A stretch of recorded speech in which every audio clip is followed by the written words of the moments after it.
Hola, buenas tardes a todos. Estamos aquí para retomar el ciclo de charlas que se llama Dimes y Diretes y que estimula diálogos sobre la comunidad local. Y en este caso, como en otros, más recientemente, también en diálogo con agentes foráneos. Este próximo semestre nos vamos a enfocar en el tema de las resistencias bajo distintos puntos de vista y hoy estamos muy felices de recibir Eduardo Gutiérrez, Isaac Torres y Manuel Palma de Casita de Barro para platicar de resistencias urbanas, desde prácticas de arquitectura, prácticas creativas de distinto tipo. Voy a leer sus semblanzas para empezar la charla. Eduardo Gutiérrez Juárez es arquitecto interesado en las dinámicas socioespaciales urbanas. Actualmente es profesor de tiempo completo del Departamento de Arquitectura de la Universidad de las Américas Puebla. Obtuvo el máster en diseño urbano y el doctorado en espacio público y regeneración urbana por la Universidad de Barcelona, España. Su trabajo de investigación se centra en la participación de los objetos arquitectónicos en la construcción de la ciudad, con especial interés en los llamados espacios colectivos y su relación con el espacio público entendido como un sistema que permite la continuidad y salud del tejido urbano. Eduardo va a ser moderador y provocador de la mesa. Nuestro invitado de la Ciudad de México es Isaac Torres, quien es artista visual, urbanista y editor. Cursó la maestría en urbanismo en el área de análisis, teoría e historia en la UNAM y la carrera de comunicación social en la Universidad Autónoma Metropolitana Xochimilco. Su trabajo se desarrolla a través de cruces transdisciplinarios entre los artes visuales, el urbanismo y la arquitectura. Ha realizado varias residencias artísticas en Alemania, ha sido becario en diversas ocasiones por instituciones como el FONCA, la Fundación BBVA, Bancomer, el Instituto Mexicano de la Juventud y el Institut für Auslandsbeziehungen en Alemania para proyectos de investigación, producción artística y difusión de la cultura. Y Manuel Palma Barbosa nos va a presentar el proyecto Casita de Barro, que es un proyecto dirigido por Ina Van Ottengem, la pronuncio súper mal, y Manuel Palma Barbosa, con el que se crean modelos participativos de vida sustentable con la gente de Tecuanipan, Puebla, basados en relaciones humanas de confianza, trabajando articuladamente con iniciativas locales para proveer a los niños con educación de calidad, ofreciendo contenidos y facilidades tecnológicas. Con este proyecto se busca involucrar a la comunidad en el intercambio y la revalorización de buenas prácticas de permacultura a través de programas a largo plazo de educación y capacitación participativas con jóvenes y sus familias, así como continuar con estrategias educativas que hagan énfasis en el ejercicio de la lectoescritura y de habilidades de aprendizaje. Muchas gracias. Buenas tardes, muchas gracias al Museo Amparo y a Nina por la invitación. Efectivamente, la charla de hoy irá sobre la reflexión, digamos, de qué es resistir en la ciudad o qué es resistir en los asentamientos humanos en realidad, porque tenemos aquí a Manuel que trabaja en un entorno rural en verdad, ¿no? Así es. Entonces, cuando Nina me invitó, me quedé pensando y después de unos días escribí esto así casi como un vómito para tener un pretexto para empezar a discutir el tema, ¿no? Entonces, digamos que pensé en el entorno urbano como espacio de resistencia y generar una reflexión a partir de las dinámicas socioespaciales actuales en relación a los habitantes de las ciudades y los mecanismos de resistencia que surgen de manera espontánea o como estrategias para contrarrestar las presiones a que está sujeto el territorio. Esto es por varias razones. Cuando decidí hacer el doctorado, en realidad yo venía de estudiar el objeto arquitectónico en el tejido urbano, en este caso en un equipamiento, la Filmoteca de Cataluña, y era porque desde que me fui a vivir a Barcelona tuve un choque cultural, digamos, entre lo que concebimos o vivimos como un supuesto espacio público, que en realidad está disfrazado de otras cosas y no es público, sino privado. Por ejemplo, los centros comerciales en México, probablemente por la influencia gringa, tenemos tenemos entendido que los centros comerciales son lugares para ir a pasear, para convivir, etcétera, etcétera. Y hay un problema, digamos, de raíz o de base al respecto de esto, y es que los centros comerciales no son espacio público porque son de dominio privado, es decir, tienen un dueño. Y ese dueño puede decidir qué hacemos y qué no hacemos, por un lado. Por otro lado, lo que sucede en un centro comercial es que nos convertimos en sujetos de consumo. Es decir, no vamos ahí a otra cosa que no sea consumir. Ahora, abro un paréntesis. Es verdad que las cosas han cambiado y tal, y sí que se generan relaciones en los centros comerciales. Los adolescentes ahí se reúnen y ahí generan afectos y ligas, etcétera, etcétera, pero siempre bajo, digamos, un prisma de consumo, ¿no? Entonces, me parece importante hablar de cómo resistirse a estas dinámicas, qué sería una resistencia urbana, y para ello creo que estos dos polos, ¿no? Entre cómo generar proyectos comunitarios en un entorno rural y cómo utilizar las prácticas artísticas para resistir, ¿no? En un sentido amplio, creo que nos puede dar un muy buen pie para empezar a discutir y a reflexionar al respecto, ¿no? Entonces le pediría a Manuel que empiece, ¿no? Y que nos muestre un poco eso. ¿Cómo no? Gracias. Pues gracias otra vez. Miren, yo creo que para darles una idea de la base metodológica de mi proyecto, yo tengo que hacerles escuchar una historia de amor. ¿Están listos? No me gustó otra vez. ¿Están listos? Y bueno, trata de cómo yo conocí a mi esposa, porque es una historia siempre en dos versiones, ¿no? Las mujeres tienen su versión. La mía es esta que me ubica en Tijuana, en una cantina. ¿Verdad? No es cierto. Es como que el ideal, ¿no? Del hombre. La verdad es que nos conocimos en Chiapas y mi esposa, originaria de Bélgica, del norte de Bélgica, venía como voluntaria por 6 meses a México, a este proyecto. Al final se quedaría unos 20 años. Y si por su cabeza ahora pasa esta duda, ¿qué es lo que hace a alguien venir por 6 meses y quedarse 20 años? Pues solo miren hacia acá. Lo importante posiblemente es el proyecto que nos atrajo, y es un proyecto en Chiapas, en la Chiapas post-zapatista, ¿no? Esta que atrajo muchos recursos, materiales, humanos, seguramente monetarios. Y miren, vimos muchos proyectos vivir y muchos proyectos morir. Y tal vez por eso nosotros desarrollamos un sentido crítico, ¿no? Empezamos a ver la constante de proyectos que, en mi opinión, padecían el síndrome del hombre blanco. Este que hace que llegue el cuate y, bueno, diga, oh, indio chiapaneco, how, ¿no? Sí. Mira, tú tener un problema y yo tener la solución. Y yo vengo a solucionarte todo, tengo un montón de dinero, pero ¿sabes qué? Mejor no te lo doy porque eres un indio borracho, te lo vas a gastar, ¿no? Entonces, mira, déjame hacerlo, ¿ok? Solo siéntate ahí. El síndrome del hombre blanco, compañeros, vimos que causaba este asunto del hombre blanco saliendo de Chiapas con el proyecto saliendo detrás del hombre blanco, ¿no? Chiapas es dolorosamente un cementerio de proyectos.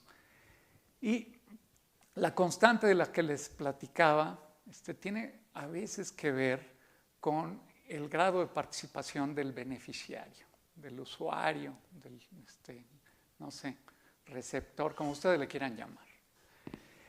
Porque, en mi opinión, desperdician la oportunidad de desarrollar capacidades en la gente y determinar en mucho la sustentabilidad de los proyectos. Entonces, tal vez esto llevó a mi esposa y a mí a hacer las cosas al revés. Y si me permiten, pues movernos a San Jerónimo Tecuanipan, cariñosamente llamado Tecuayork, por razones que ustedes entenderán, se refieren a que 1 de cada 6 tecuanipenses ha salido del país hacia Nueva York. Buscábamos una comunidad campesina que nos diera pertenencia, ¿verdad? Pero que tuviera estos índices de migración, ¿por qué no? Y miren, nos dedicamos a hacerlo al revés, construyendo una casa. Esta idea loca de 2 urbanitas, 2 güeros ahí jugando a hacer las cosas. Y miren, en la foto yo les enseño a don Miguel Capulín.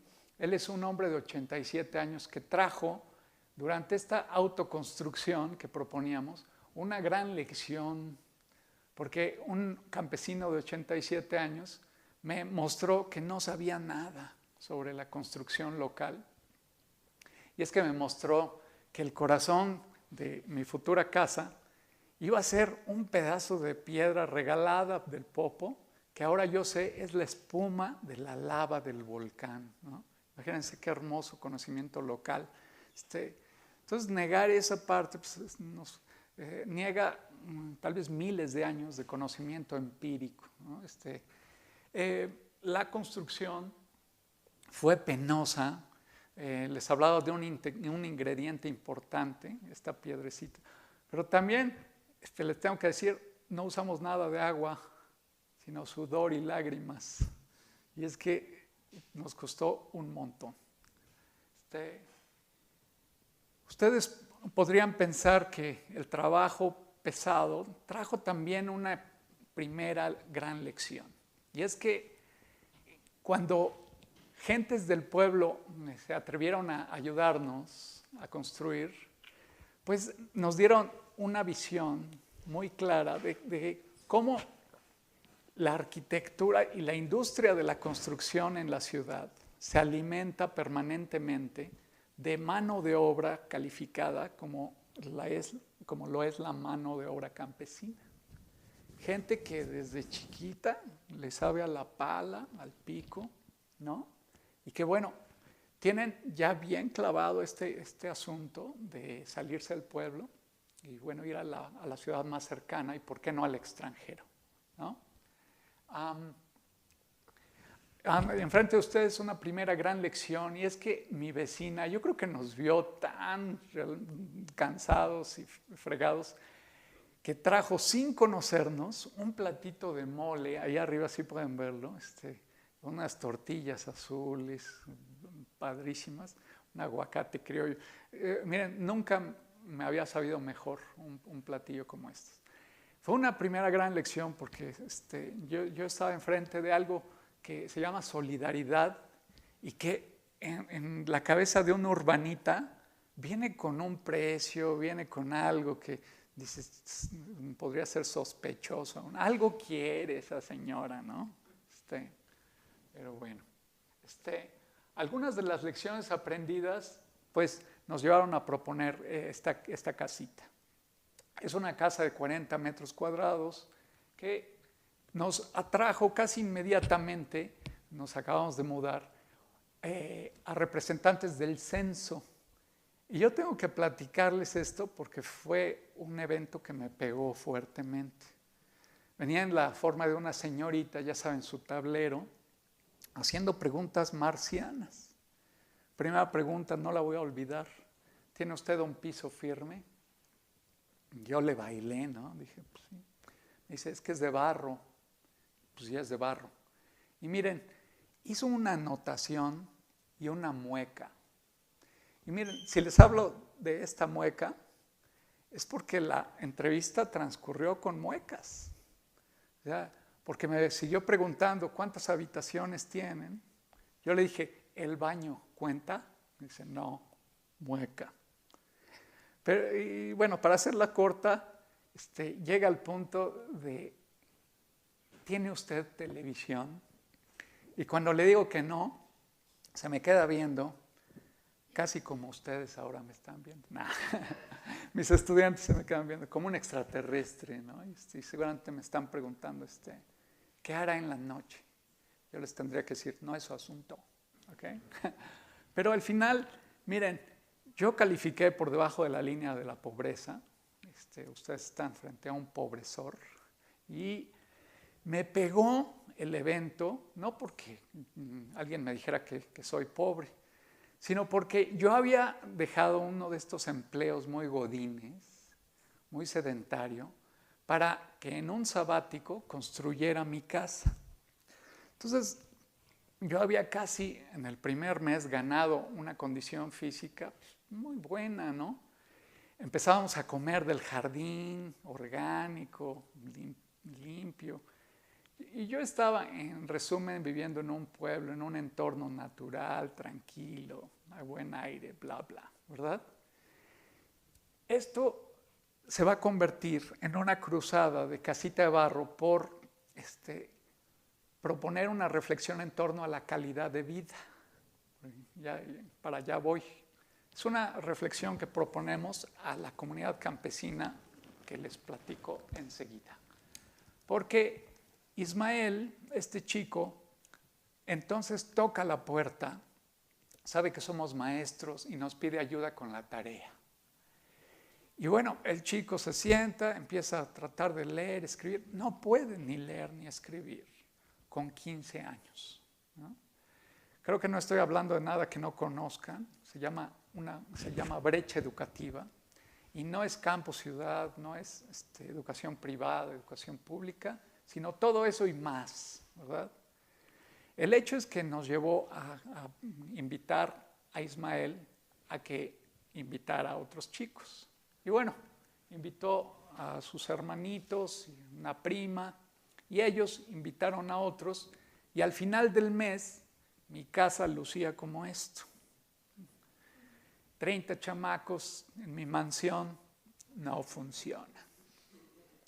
Teníamos que proponer algo más, y lo demás vino en la forma del Nican Cali, ¿no? Es un nombre así, es un apodo de la gente local, que significa aquí está la casa. Es una contracción mal dicha, pero bueno, construida con la solidaridad de la gente. En el momento en que nosotros pusimos las manos en el barro, una increíble cantidad de gente se sumó. Estoy hablando de mano de obra infantil, ahí es donde se oye, ¿no? Pero también sus padres, sus abuelos, fue una dinámica hermosa. Miren, el Nican Cali trae algunas lecciones que yo a continuación quiero empezar a platicarles, porque actualmente nuestro programa educativo tiene 67 chamacos y nos acaban de abrir la puerta en la primaria local. Vamos a atender a 360 chamacos, con un programa que tiene como único objetivo decirle al niño que ser campesino no apesta. Ese es nuestro gran anhelo. Y lo hacemos honrando el conocimiento tradicional. Arriba a la derecha ustedes ven a doña Irma, don Nicanor, dos abuelos que trabajan en el campo y que están enseñándole a los chiquitos cómo hacer tamales muertos. No sé si ustedes han escuchado este rollo. Posiblemente algún aficionado a la comida así muy hip ha escuchado del hongo del chilacayote. Porque los señores las cortan, estos chilacayotes, les untan ceniza y los entierran. De ahí el rollo muerto, ¿no? Y los dejan 8 días, a partir de lo cual se crea un hongo y un fermento, con lo cual se cocina. Y miren, es una cosa increíble. Pero bueno, este tipo de cosas nos empiezan a dar la oportunidad de poner al abuelo y al campesino en la mitad, y por qué no arriba del podio, ¿verdad? Lo primero que siempre nos dicen los abuelitos, ay maestro, ¿pero qué les voy a enseñar? Yo estudié hasta 3º de primaria, ¿verdad? Miren, ¿cómo promover esta viabilidad de vida en el campo? Pues para nosotros es importante que el niño reconozca los dones de vivir a solo 30 minutos de Puebla, Esto es realmente una conexión cercana a la mancha urbana. Pero bueno, me voy a apurar un poquito con esta parte son escenas del programa educativo, para llegar a la cara de Don Franco. Miren, yo les tengo que platicar esta anécdota porque yo necesitaba un poco de grava para terminar un asunto ahí. 2 carretillas.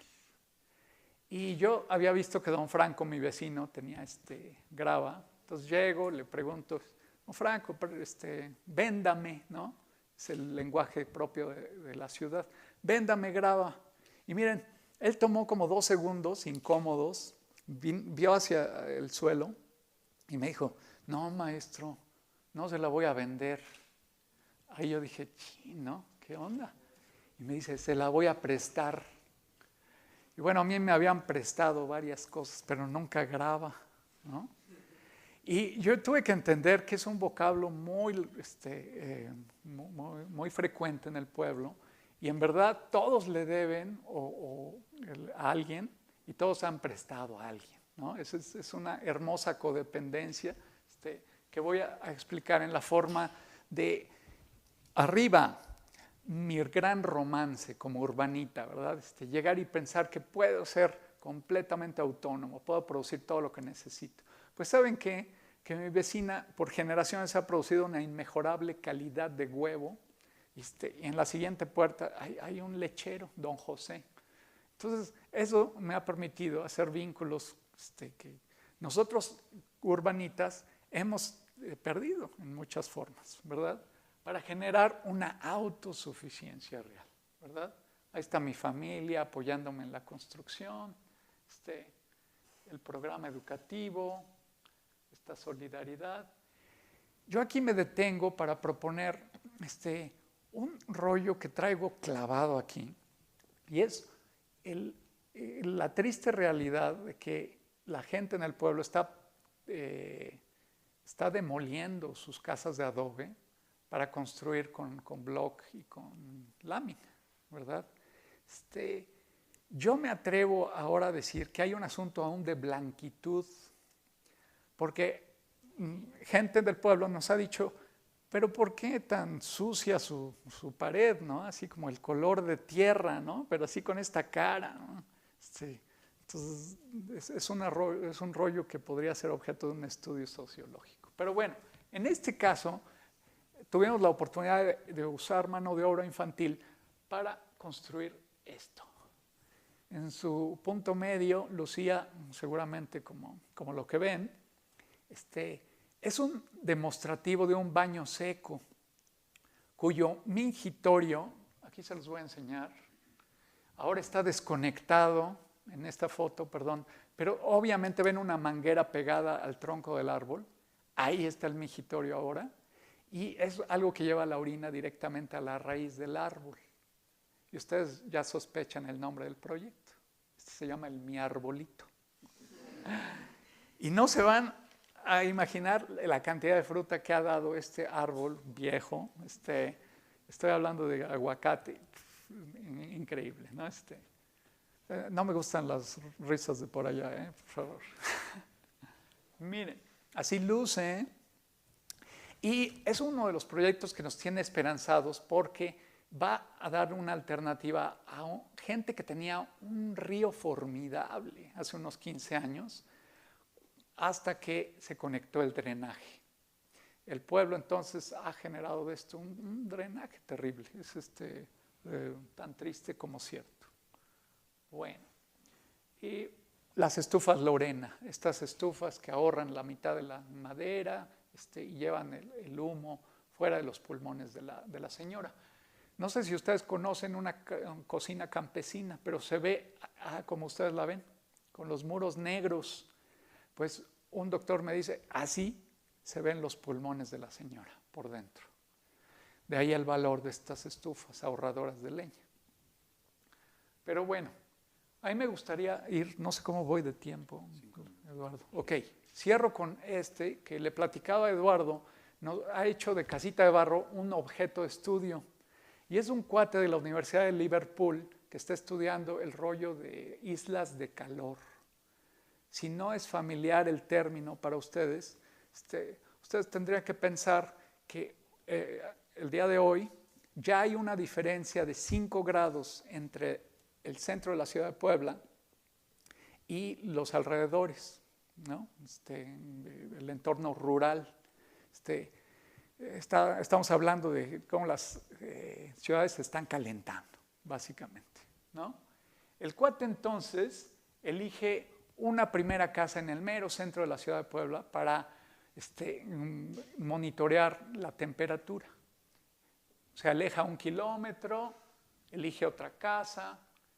Y miren, para hacérselas breve, nosotros estamos aquí, en el punto 6, somos la casa séptima, y lo que hace es poner un montón de termómetros que van a registrar la temperatura por 1 año. Con estas cositas que él inventó, ¿verdad? Voy a irme rápido para acá porque él lo trae con una de estas pistolas que usa, que mide la temperatura, y increíblemente sensible, ¿no? Uno puede ver la diferencia casi de las juntas, ¿no? De los bloques, etcétera, ¿no? Entonces, con esta lectura inicial, él va a proponer el barro como una alternativa, o como para mitigar este rollo del calentamiento global.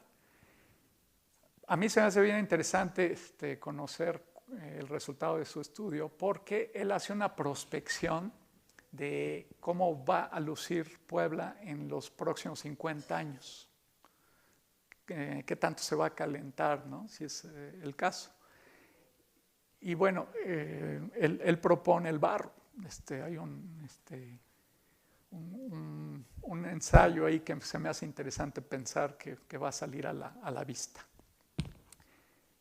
Pues Eduardo, si ustedes están de acuerdo, yo paro ahí con la idea de ahondar en la información, si ustedes lo quieren. Me parece perfecto. Gracias, Manuel. Isaac. Creo que funciona esto.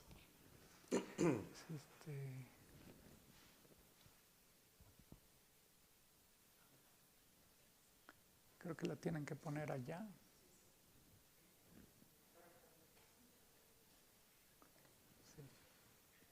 Si te la ponen allá y tú ya creo que ahí está. Podemos pasar a una carpeta que dice cartografías.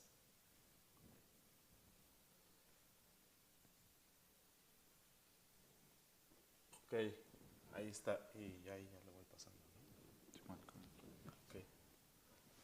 Se me hizo curioso que para esta charla decidieran utilizar esa imagen. Y es una imagen que ya tiene mucho tiempo, debe de tener aproximadamente unos 10 años. Incluso ahora ese edificio American Express ya no es el corporativo American Express, sin embargo, todo el inmueble rojo sigue siendo HSBC. Y fue como una lectura que tuve yo acerca de este lugar que a nivel representativo y a nivel icónico se convierte como en el ombligo del país o el ombligo de la identidad nacional que se materializa a través de un monumento que es la columna de la Independencia, que contra la voluntad probablemente de muchos y de manera un tanto absurda también o como arbitraria podría llegar a representar a alguien en Tijuana o a alguien en Chiapas, aunque en realidad no los representase realmente. Y a nivel local, a nivel Ciudad de México, pues se convierte como en el emblema máximo de la ciudad, ¿no? Y pues el origen del Ángel de la Independencia es pues como dentro de esta modernidad o este proceso de modernización que sufre México hacia finales del siglo XIX y principios del XX, y representa como muy clara digamos como la imagen a posteriori que pretende legar un régimen, que es el régimen de Porfirio Díaz, ¿no? Y me parecía como muy sintomático del mundo global, pero muy también evidente de la presencia como tan interna que tienen las grandes corporaciones y en particular, obviamente, Estados Unidos como representación de una megacorporación y cómo todos estos flanquean los distintos puntos que rodean a la columna central y que originalmente la columna central, y ahorita veremos como algunas fotos, tiene una concepción paisajística en el trazo original de la Avenida Reforma y hoy la torre es severamente opacada y es casi imposible hacer una fotografía perdón, el ángel es severamente opacado y sería casi imposible hacer una fotografía en la que solamente apareciese el ángel si no estuviese flanqueado por la torre corporativa de 32 pisos de HSBC, ¿no? Que es como, pues me parece como una denostación de poder muy fuerte a nivel arquitectónico. Y otra cosa que me ha parecido siempre también como muy, pues como muy evidente del poder, la presencia que tiene Estados Unidos dentro de las decisiones políticas y de las disposiciones políticas de nuestro país, pensar que su embajada está a tan solo unos metros de este ángel, ¿no? Entonces, digamos que está allí como flanqueada. Y en un primer viaje que hice a Berlín hace 10 años, que fue justo después de haber desarrollado este primer mapa, descubrí cómo las 4 embajadas de los aliados que liberan a Berlín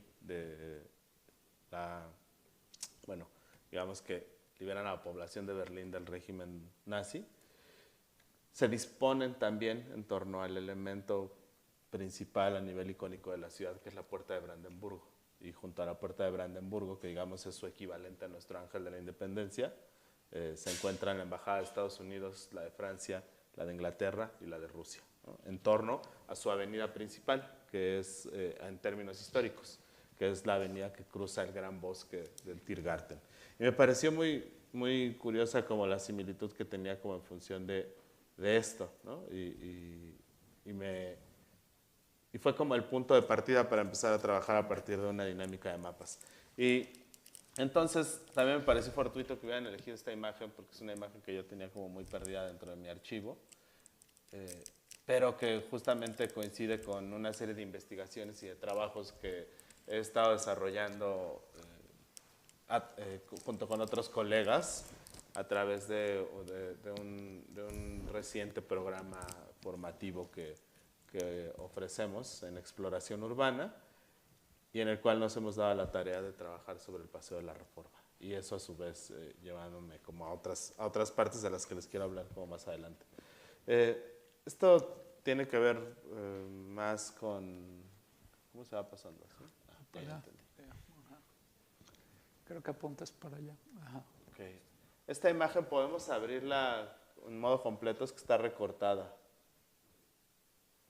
O a pantalla completa, o no sé cómo sea. O tal vez abrirla de manera independiente.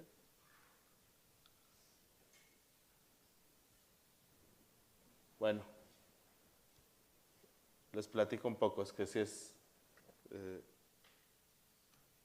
es un poco importante que la veamos completa. Este es un mapa que empecé a desarrollar entre el 2010 y el 2015 probablemente, a propósito del proyecto de peatonalización de la calle Madero, que si ustedes ubican la geografía de la Ciudad de México, del Zócalo, de la Plaza Central, se desprende una calle que traza un eje paisajístico y que se convierte en la avenida en la cual está el Palacio de Bellas Artes y la Torre Latinoamericana, y posteriormente entronca con Paseo de la Reforma y desemboca en el Monumento a la Revolución, que es el eje paisajístico que justamente traza el régimen de Porfirio Díaz, pues de alguna manera como una referencia directa a los bulevares parisinos que se construían a partir de estos trazados de glorietas y que interconectaban distintas partes de la ciudad, y es el proyecto urbanístico y de desarrollo moderno que se propone Porfirio Díaz, ¿no? Y como que todo esto al final me lleva a las investigaciones recientes que estamos, y a las documentaciones que estamos haciendo sobre reforma, de que la Ciudad de México se va construyendo a partir, en los últimos 2 siglos, como a partir de su mismo trazo, o sea, del proyecto modernístico de finales del 19 al proyecto del encumbramiento neoliberal hacia finales del siglo XX y principios del siglo XXI, y sigue trabajando sobre los mismos espacios, reescribiéndolos, resignificándolos y transformándolos en una suerte de espacio público propuesto como desde un eje de plan maestro, en el que en realidad el espacio público pues es justamente lo que decía Eduardo, una falsa construcción de un lugar en el cual somos libres de decidir y de elegir, pero lo que tenemos para elegir generalmente son bienes de consumo, ¿no? Entonces, en 2005 se emprendió un poco antes, de hecho fue antes, se emprendió un proyecto de reestructuración del centro histórico de la Ciudad de México para hacer una renovación urbana y redensificar la zona central, que fue como el primer gran proyecto que pudo desarrollar a sus anchas López Obrador, y en el cual entró en un proceso de negociación y de transformación de varias leyes y de varios usos de suelo para poder potencializar la regeneración urbana de ese corredor. Y ese corredor que está integrado por la Avenida Juárez, que cruza desde el Monumento a la Revolución hasta el Zócalo, fue parcialmente revitalizado a lo largo de una década sobre lo que antiguamente, como en una antigüedad muy reciente, había quedado como estrago de la catástrofe de los sismos del 85. Entonces la Ciudad de México entre 1985 y el 2000 guarda una serie de ruinas dentro de ese corredor que son vistas en el 2000 como un gran potencial urbanístico y empiezan a desarrollarse paulatinamente. Y una de las como implantaciones emblemáticas como de ese nuevo plan de desarrollo y de activación de esa zona es la recuperación de un edificio histórico frente a Palacio de Bellas Artes para la instalación de una tienda Sears, que Sears es la tienda, una de las tiendas del gran consorcio de Carlos Slim, que coexiste junto con su otro espacio emblemático del centro histórico, que por supuesto es el Palacio de los Azulejos. Y empiezan a aparecer como esos pequeños despliegues de esos poderes económicos. Y a lo largo de los siguientes años se empiezan a posicionar estratégicamente nuevas tiendas y espacios comerciales que pertenecen, la mayoría de ellos, a un margen muy reducido de franquicias, ¿no? En donde muchas de esas eran parte del corporativo de Carlos Slim. Viene la siguiente transición política y el nuevo proyecto como de cohesión con ese gran proyecto que ya se había desarrollado durante el sexenio de López Obrador, llega con Marcelo Ebrard y la peatonalización de la calle de Madero. Y con la peatonalización de la calle de Madero se impone una nueva forma de construir espacio público en la Ciudad de México. Y a lo largo de los siguientes años de esa administración se consolida ese eje, pero se consolida como un eje comercial y el espacio público está sustentado en una dinámica de consumo, en el que si no existe consumo, no existe permisividad para el uso del espacio, ¿no? Y este mapa, que este es un fragmentillo, en realidad el mapa es más largo, hay un error técnico ahí en la proyección. Sí, no se preocupen, después al final lo podemos revisar, pero es más o menos una distancia como de 1,5 kilómetros la que se encuentra entre el Monumento a la Revolución y el Zócalo, que empieza a llenarse de comercios y a densificarse en términos de comercios. Y a su vez, pues obviamente a desplazar un montón de lugares con cierta tradición, y pues viene esta cantaleta como eterna de la era contemporánea de la gentrificación y la gentrificación y la gentrificación. Al final de la administración, o cercano al final de la administración de Marcelo Ebrard recupera otro punto estratégico de la ciudad, como un nuevo proyecto, ¿no?, urbano, que es el Monumento a la Revolución. Y lo remoza como el nuevo espacio público, que es la alternancia del Zócalo.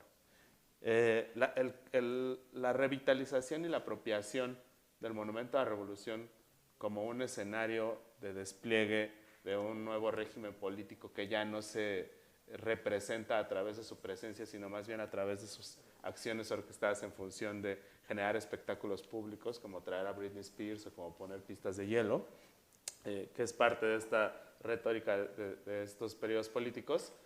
Reivindica ese lugar, pero además se lo reapropia porque originalmente el Monumento a la Revolución fue uno de los espacios emblemáticos para la congregación de las confederaciones de trabajadores, los sindicatos y todas esas oficinas que estaban adyacentes a la sede nacional del PRI y que forman parte como de una retícula que se va posicionando alrededor de este centro de poder. Y el último discurso de manos de voz más bien de un priista es el que da Luis Donaldo Colosio en ese lugar durante campaña. Después de esta declive y de este cambio de transición política en la Ciudad de México, ahora se apropian de ese lugar. Pero en la apropiación de ese lugar, en la revitalización de ese espacio, se consuma la reestructuración del eje porfirista que va del antiguo Palacio Legislativo y Monumento a la Revolución a la Plaza Central. Y Marcelo Ebrard se avienta a la puntada de construir lo que yo le llamo el mall más grande de América Latina a cielo abierto, que es una tienda o un centro comercial de 1.5 kilómetros que está trazada o impuesta por encima de la estructura histórica de la ciudad, ¿no? Y se aprovecha, por supuesto, de esos elementos de valor histórico y arquitectónico para potenciarlo. Y entonces empieza a tejer el nuevo eje de desarrollo. Y en la última administración, lo que se empieza a potenciar va corriendo hacia el otro lado, hacia el lado poniente, por sobre la avenida que se denomina como la más importante de la ciudad, que es Paseo de la Reforma, y se va conectando con un trabajo que ya se había empezado a desarrollar en torno a revitalización como de ese corredor, y tan solo en los últimos 6 años se construyen sobre el Paseo de la Reforma alrededor de 12 inmuebles con un nivel de planta superior a los 40 pisos, ¿no? Cuando en los 10 años anteriores se había construido uno solo que es Torre Mayor, ¿no? Entonces, esta manera como de empezar yo a mapear algunas cosas hace muchos años se va construyendo como un objeto de conocimiento para mí y finalmente forma parte como de mi metodología de investigación que parte como de utilizar estrategias de varias disciplinas, pero en realidad está enfocada en la producción de artes visuales, ¿no? Porque es como dentro de lo que me enmarco. Y la manera en la cual voy llegando como al conocimiento de los entornos urbanos se va haciendo como de una manera un tanto empírica, pero a través mucho como de mecanismos de observación y de cuantificación. Este es un proyecto distinto, este es un proyecto que se desarrolló, bueno, que se exhibió posteriormente en 2 exposiciones, una acerca de capitalismo y la otra acerca de racismo, que fue como muy curiosa esa como dupla de selecciones curatoriales por parte de las personas encargadas de esas exhibiciones. Y este mapa, básicamente, para no dar como entrar tanto en detalle, es un mapa que diferencia 2 zonas económicas de la Ciudad de México, la amarilla y la azul, la amarilla con la plusvalía mayor, la azul con la plusvalía media, digamos, a partir de estudios de oferta inmobiliaria, de renta, y todo esto que es amarillo es la zona en la que, pues, de alguna manera es casi imposible en términos de una persona común y corriente poder llegar a tener esos niveles de poder adquisitivo, ¿no? Y luego viene la otra zona que podría ser la otra, a partir de una serie de parámetros ahí como para definir como estos diferencias estadísticas, y el resto pues es todo aquello que no entra dentro de la oferta inmobiliaria de renta dentro de la Ciudad de México, que pues obviamente es un porcentaje mayor. Y sobre eso empecé por otras circunstancias que tenían que ver con la distribución de mercancías y la distribución de alimentos en función de calidades y de precios en las tiendas del corporativo Walmart, a empalmar la forma en la cual Walmart desarrolla su política de expansión y de posicionamiento de tiendas en función de tiendas por sectores poblacionales y económicos, ¿no? Donde tienen 4 distintas categorías, el Sam's, el Superama, que es como gourmet, el Walmart, que es masivo urbano, y la Bodega Aurrera, que es popular. Y empecé a rastrearlos y pues al final como que todas las consecuencias te van llevando hacia los mismos lugares. En las zonas amarillas hay Superamas y Sam's y en las otras no hay ni uno, ¿no? Y en las zonas amarillas no hay ni un solo Bodega Aurrera, ¿no? Entonces como este tipo de cosas que después cuando nos pusieron esta pieza en esta expo de racismo que les comento, pues uno de los argumentos del curador era que le parecía que la violencia económica y el acceso a cierto tipo de mercancías y no a otras mercancías constituía parte de una relación de segregación, ¿no? Y que esto pues, nace por un asunto como muy fortuito, que es que yo voy a un Superama y me compro unas salchichas que cuestan 20 pesos cada una y en el Bodega Aurrera las venden en $1 y por unidad, ¿no? Ya no las fraccionan por gramos, sino por unidad, ¿no? Entonces, como pensar en la relación entre estas dos cosas y todo eso, me lleva a hacer mapas y continué haciendo mapas durante mucho tiempo que después se iban materializando en otra cosa. Este es un mapa sobre las rutas de disidencia urbana, que son las rutas de ocupación en marchas, y los 5 principales bastiones hacia los cuales se dirigen esas marchas. O sea, todas las marchas que colapsan la gran Ciudad de México, salvo aquellas más recientes que son toma de entradas, como la entrada de Puebla, la entrada de Cuernavaca, la mayoría de las marchas se desarrollaban hasta el año 2010, de acuerdo a esas coordenadas, y los 5 puntos allí de representación popular hacia los cuales se dirigen las marchas son el Palacio Legislativo, el Zócalo Capitalino, la Secretaría de Gobernación, la otra es otra Secretaría de Estado, que ahora no recuerdo, y el último son Los Pinos.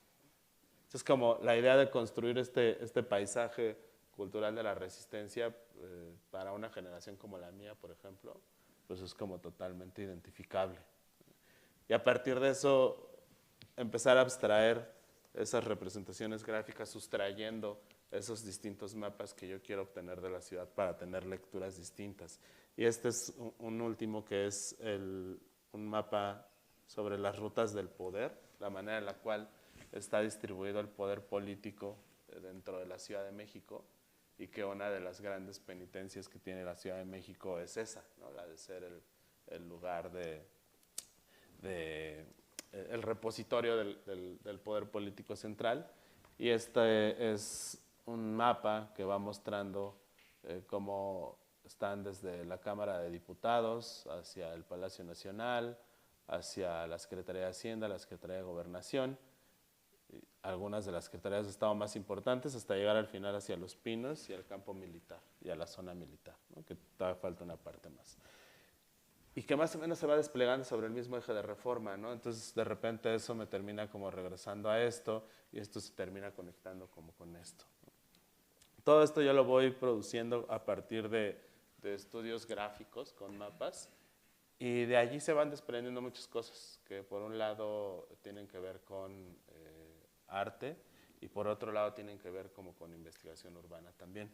Entonces, podemos pasar a la carpeta original, a la que solamente dice Amparo, y ahí les quiero platicar como muy rápido sobre este trabajo reciente sobre Reforma, y como para ponerlos un poco en contexto, porque justamente lo que mencionaba Eduardo, de cómo se van tejiendo estos espacios públicos en función de la idea de espacio de consumo, pues ahora ese mall que les platiqué de 1,5 kilómetros ya se conecta con la otra serie de pequeños malls e infraestructuras que se van desarrollando a lo largo de Reforma, y finalmente tendremos un corredor comercial de aproximadamente 5 o 6 kilómetros, ¿no? que se posiciona por encima del eje histórico. Entonces, muy rápido.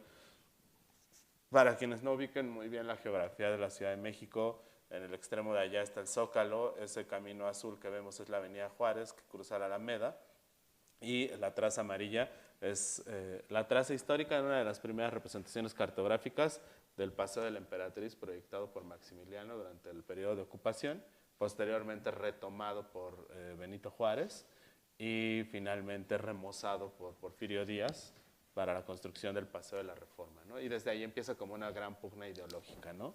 En principio se llama Paseo de la Emperatriz, pero luego viene Porfirio Díaz a poner Reforma encima de la Emperatriz, que la Reforma es la que acaba con la Emperatriz, con el imperio.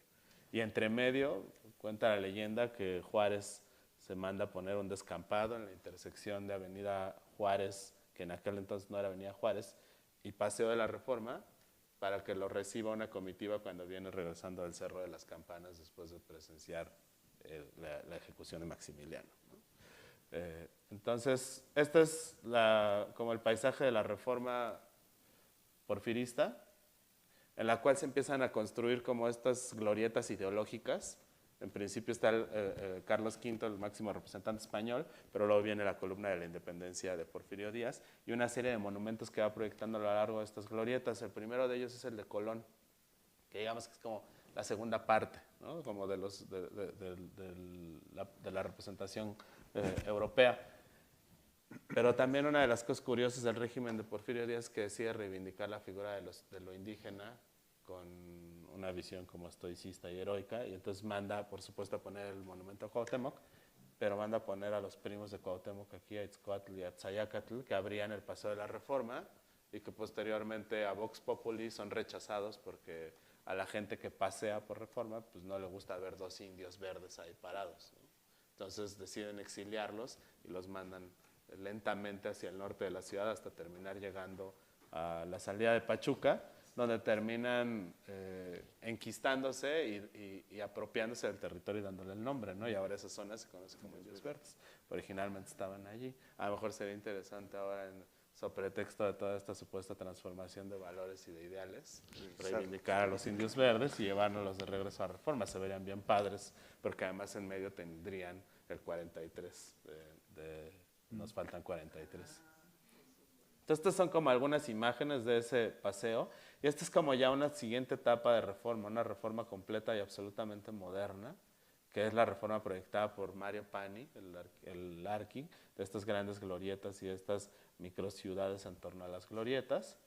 Esta era la postal emblemática de reforma en los años 50 y 60, como hoy sería la que tomas de la salida de los Leones viendo la Torre Vancomer, la Torre Mayor, la Torre Reforma y todo eso, ¿no? Esta era como su idea de Pani, y sobre esta glorieta pretendía intervenir y construir el proyecto urbanístico que uniera a toda la América con la supercarretera de Nueva York que baja y que cruza por la Avenida Insurgentes, sale hacia la ruta panamericana, ¿no? Y allí quería hacer el nuevo ombligo de la Ciudad de México, que era su gran proyecto de la superglorieta, que no logra consumarse, ¿no? Pues como otro momento como de modernidad y de reescritura sobre este espacio. El elemento de Cuauhtémoc y el Cuauhtémoc actual, empezando como a quedar atrapado entre estas grandes moles arquitectónicas que se empiezan a proyectar sobre el paseo, que nos habla como mucho de la transformación, ¿no? Este es el cruce de Reforma con Avenida Juárez hacia el 2003 más o menos, cuando todavía no hay las intervenciones que hace Manuel Felgueres bastante desatinadas ahí en ese cruce. Y estas son las imágenes a través de las cuales el gobierno de López Obrador promueve su regeneración urbana de Reforma. Y este es el proyecto que presenta el gobierno de la Ciudad de México, administrado por López Obrador, para el desarrollo de un corredor potencial sobre la Reforma que ya estaba en decadencia, ¿no? Que viene de una decadencia como muy alimentada en una parte por el temblor, que deja como muchos estragos, pero también de una decadencia moral por un supuesto uso y sobreexplotación de ese espacio para fines que después van a terminar siendo reivindicados también por otras sociedades, ¿no? Que eran como los del entretenimiento y los ligados también a la cultura gay. Se vuelve un espacio como bastante atacado y abandonado de alguna manera, para tratar como de medio empatarlo con una estética sórdida. Ahora ya no es eso, ahora como en esta incursión de un discurso reivindicador, pues también el espacio público se reivindica y entonces ahora es un atractivo turístico ir a Amberes o a alguna de estas calles que están plagadas de bares gays, como lo haces cuando vas a Ámsterdam y vas al circuito gay, ¿no? Se empiezan a desarrollar este gran proyecto, ahí empiezan a aparecer cosas y esto es lo que ha ido pasando a lo largo de los últimos años y como que esto creo que tiene que ver en términos como de resistencia urbana hacia...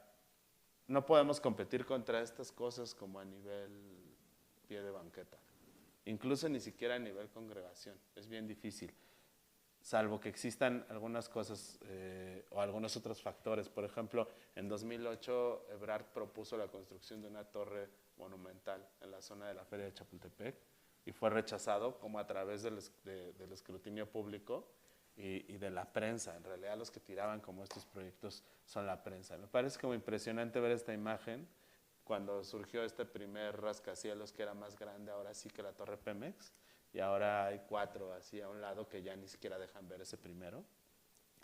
Y la transformación de un paisaje por completo, que se empieza a volver también como una suerte como de paisaje genérico, en donde hay algunas cosas que te ayudan a través de la representación arquitectónica a recuperar un poco sobre la historia del lugar, que además es una historia hecha de pastiches, y a contrastar arquitecturas como esta arquitectura moderna contra esta arquitectura contemporánea, posmoderna, y como el desvanecimiento por completo de lo que pudiera haber sido como una traza que nos ayudara como a identificar memorias y empieza a ver la pérdida de estas, ¿no? Y en que estas son como algunas imágenes, ¿no? Por ejemplo, ahí está ese negro que ya va a morir para darle lugar a otro más alto que el que está a un lado, ¿no? Esta, por ejemplo, me encanta. Es una casita allí atrapada en un lote gigantesco comprado por un gran corporativo arquitectónico, que pues como no lo puede tirar, seguramente lo va a integrar y o lo va a convertir en departamentos de lujo o lo va a convertir en restaurantes, ¿no? La sobreposición como de estas imágenes por encima de las otras y al final llego como a este punto, ¿no? Que es como lo que me lleva a la resistencia. No se puede detener la transformación urbana que está además como sujeta absolutamente a las leyes del capital, pero de repente existen como símbolos de resistencia y de apropiación del espacio que van más allá de lo público, o sea, van más allá de apropiarse del espacio público, sino van a apropiarse del espacio de la memoria, porque se suscriben como con tinta roja por encima de la memoria oficial. Y entonces en los últimos 4 años hubo un despliegue de monumentos que surgieron alrededor de 6 monumentos civiles, sobre todo Paseo de la Reforma. El de los 43, el de los secuestrados, el de los mineros, el de los niños de la guardería ABC y se me está perdiendo como por ahí uno más, ¿no? Pero luego ya como que también en este despliegue de estar haciendo antimonumentos, los antimonumentos son absorbidos por la dinámica cotidiana del glamour de la gran avenida y entonces terminan convirtiéndose en un hashtag o en una foto de Instagram también, ¿no? Y finalmente llegar como a esta parte también, ¿no? En la que el espacio público, que está como definido como público, realmente es un espacio de disposición y de despliegue del capital, porque aún incluso dentro del mismo bosque, dentro de la banqueta, hay ejercicios de capitalismo como desarrollándose, ¿no? Y de capitalismo corporativo. Y para finalizar como la historia de la extensión de Reforma, pues viene la extensión hacia el otro lado, Bosque de Chapultepec, toda esta historia que conocemos muy bien, y la construcción de un nuevo espacio público, que es este lugar de la residencia oficial de Los Pinos, ¿no? Donde ahora Cantinflas te recibe con el mismo gusto que López Mateos, y están allí los dos, ¿no? Como Esto tiene que ver también con algo que estoy ahora analizando finalmente, que es cómo se van también generando segregaciones y ahora cómo está creciendo la segregación urbana hacia la zona norte de la ciudad. Y para mí también como una de las formas de resistencia ante estas transformaciones, que es una resistencia muy utópica, es la de, podemos pasar rápido a la otra carpeta, y nada más las paso así como de referencia, a la que dice el asunto en la calle, que es el trabajo que hacemos ya de manera colectiva desde el asunto urbano, que es una plataforma que busca la integración entre arte, arquitectura y urbanismo, es caminar la ciudad, conocer la ciudad, verla como desde pie de banqueta y documentarla a través de los medios posibles que tengamos, a través de un ejercicio público del espacio que nos permita poder tener acceso a lugares a los que regularmente no tendríamos acceso de manera individual, pero que también nos permita como conocer algunas cosas que están en constante transformación. Por ejemplo, este fue un recorrido en el jardín de Tlatelolco, y ese día descubrimos que había un monumento a José Guadalupe Posada y al primer médico homeópata, al creador de la homeopatía, y hoy el monumento a Posada ya no está porque se lo robaron, y el señor de la homeopatía ya nadie va a saber qué es de la homeopatía porque ya no tiene placa, porque ya se la robaron también. Entonces, a partir de eso descubrimos que hay todo un problema de robo de estatuas públicas en esa zona, ¿no? Y eso pues va a desaparecer como parte de la memoria, ¿no? Pero verlo a pie de banqueta nos ayuda, ¿no? Hemos hecho mucho trabajo en esa zona de Tlatelolco. También, por ejemplo, podemos entrar al tejido de algunos barrios que regularmente no son visitados por muchos, algún otro tipo de espacios, y también ahora recientemente activando los jardines del Museo Tamayo a partir de una invitación a través de la creación de una estación de radio por internet y de conciertos en vivo. Entonces, como la idea es salir a la calle, conocerla, documentarla, y muchas veces es muy impresionante que mucha de la gente que asiste a estos recorridos llegamos a caminar por los lugares más históricos de la ciudad y aún así no los reconocen o no los conocen. Entonces, estas son como algunas formas de documentarlo, y para nosotros esta es una forma de resistencia porque es como una forma de conocer lo que hay, lo que hubo, de ser testigo de las transformaciones y de documentarlas, porque no podemos detener la transformación inmobiliaria, pero sí podemos ir construyendo como el relato de esa transformación, que es un poco como la idea, y lo mismo que ocurre en los mapas. Ya me la prolongo un poquito todavía. No, gracias. Bueno, gracias Isaac. Bueno, me abruma, ¿no? Porque hay una cantidad de trabajo brutal en ambos casos. Y tengo aquí mis apuntes, ¿no? Y estaba pensando que a mí siempre que hablamos de esto, me pasa una cosa, y es que me gana el pesimismo, ¿no? Y entonces pienso, ya no hay que hacer nada, ¿no? Ya no quiero. Y exacto, ya no quiero. Pero luego se me pasa rápido, la verdad. Y es una de las razones por las que doy clases, por ejemplo, ¿no? Porque me parece importante transmitir este tipo de cuestiones, y aunque sea a nivel de reflexión, es decir, hay que darnos cuenta de lo que está pasando, ¿no?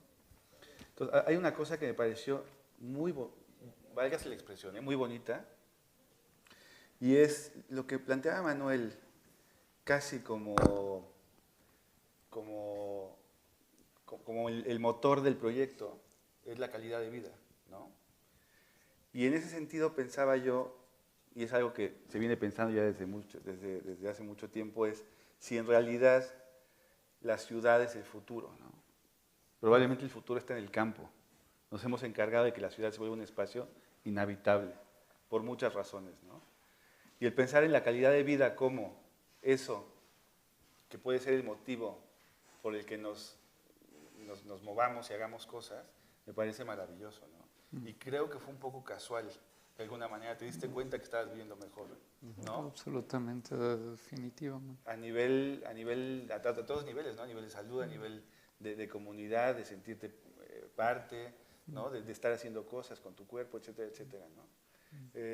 Hace poco fui a un congreso y me acuerdo que estaba hablando con un profesor de una universidad americana en los Emiratos Árabes y me decía que la única manera de hacer sustentables las ciudades es dejar de pensar que la tecnología nos va a resolver los problemas, sino dar un paso atrás y entender que lo análogo en todos los aspectos, ¿no? Es decir, volver a lo básico, es la única manera de poder reestructurar nuestra forma de vida, ¿no?